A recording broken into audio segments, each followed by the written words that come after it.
Noble, co-creators of Wealth with No Regrets, sitting here with our friend Cleve Hill, trust and estate attorney. And one of the things that gets lost in the translation a lot of times for folks is this humongous document that finally gets produced at the end of the day. That's however many pages that legal document is.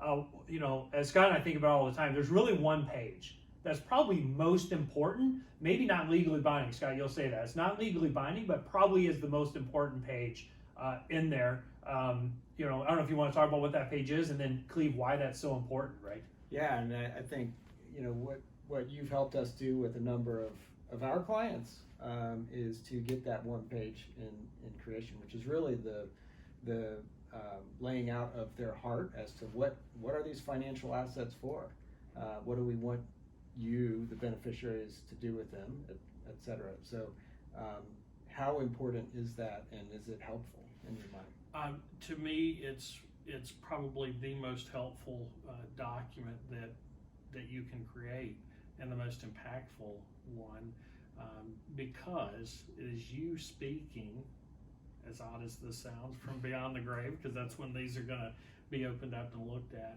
And I find them especially important when I'm working with clients with minor children. Nobody's going to care for our kids like we do, and nobody knows our kids like we do.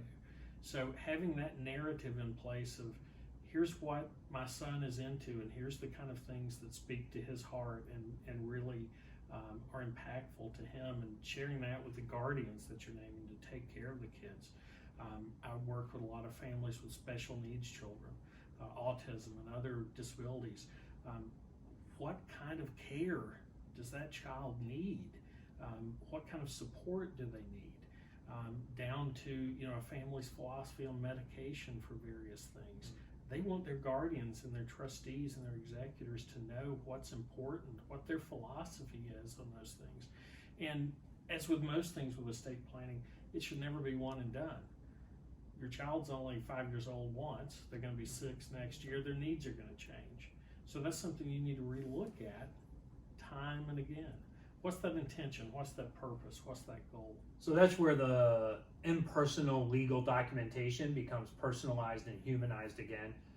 And I would say, as an adult who lost his father as an adult, I would say that intention document, that here's who I know, here's who I didn't have from my dad, and I would tell you would have been super meaningful, not just beneficial, but meaningful.